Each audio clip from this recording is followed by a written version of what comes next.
Hi అండి, ఈరోజు మనం తయారు చేయబోయే రెసిపీ గుల్ల మైసూర్ పాక్ తయారు చేసేసుకుందామండి. దీనికి కావాల్సింది ముందుగా 1 కప్పు శనగపిండిని ఉండలు లేకుండా నీట్గా జల్లెడ పట్టేసుకొని పక్కన పెట్టేసుకొని రావాలి. చూడండి, అస్సలు ఉండకూడదండి. దీన్ని జల్లెడ పట్టేసుకొని పక్కన పెట్టేసుకోవాలండి.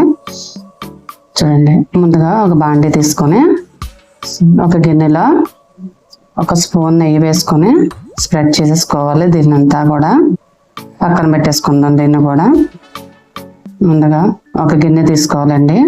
చూడండి, చాలా మందంగా ఉండాలి. ఒక మందపాటి గిన్నె తీసుకొని రెసిపీని తయారు చేసుకోవాలండి. మీ దగ్గర స్టీల్ ఉన్నా పర్వాలేదు, ఏదైనా పర్వాలేదు, మందంగా ఉంటే సరిపోతుంది. 1 కప్పు శనగపిండికి 2 కప్పులు పంచదార వేసుకోవాలండి. చూడండి, 2 కప్పులు పంచదార ఒక బౌల్లో గిన్నెలో తీసేసుకుని పక్కన పెట్టేసుకుందాము. 2 కప్పులు పంచదార వేసేసుకున్నాం కదా. ముందుగా స్టవ్ వెలిగించి బాండీ పెట్టుకొని 2 కప్పులు ఆయిల్ వేసుకుందామండి. ఇది సిమ్లో మరిగించుకోవాలండి. ఇది రెసిపీ అయ్యేంత వరకు కూడా మరుగుతూనే ఉండాలి, గుర్తుపెట్టుకోండి. దీని ద్వారా గుల్ల శనగపిండి వస్తుందండి.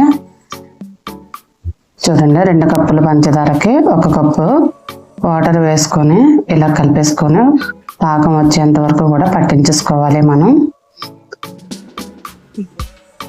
దీనిలోనే కొద్దిగా ఇలాచీ పౌడర్ కూడా వేసుకోవచ్చండి. మీకు ఇష్టం లేకపోతే స్కిప్ చేసేయండి, కానీ దీని ఫ్లేవర్ చాలా బాగుంటుందండి. ఇలా పాకం వచ్చేంత వరకు కూడా మరిగించేసుకుందాం బాగా. చూడండి, ఇలా పాకం వచ్చేంత వరకు ఇలా కలుపుతూనే ఉండండి. పక్కన ఆయిల్ కూడా మరుగుతూనే ఉందండి. సిమ్లో పెట్టుకుని మరిగించుకోవాలి. ఇలా తీగ పాకం రావాలండి.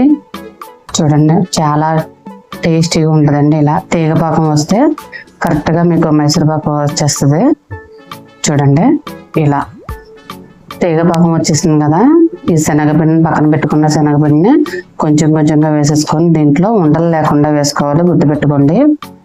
మంట స్లో ఫ్లేమ్లోనే ఉండాలి ఎప్పుడు కూడా. ఇలా ఉడుకుతూ ఉండగానే శనగపిండి ఉడకడం స్టార్ట్ అయ్యింది కదా. దీనిలో మరుగుతున్న ఈ ఆయిల్ను కొంచెం కొంచెంగా చూడండి ఎలా పొంగులు వస్తుందో పైకి. ఇలా కొంచెం కొంచెంగా వేసుకోండి, చాలా జాగ్రత్తగా వేసుకోండి, ఎందుకంటే ఆయిల్ మరిగింది కదా, అందుకు చాలా జాగ్రత్తగా వేసుకోవాలి. కొంచెం కొంచెంగా ఆయిల్ అంతా సరిపోతుందండి. ఒకవేళ మీకు ఆయిల్ ఉండిపోయినా పర్వాలేదండి, లాస్ట్లో వేసేసుకోవచ్చు. దీని అంతటితో కూడా ఇలా కలుపుతూనే ఉండాలండి, లేకపోతే మాడి పట్టేస్తుంది.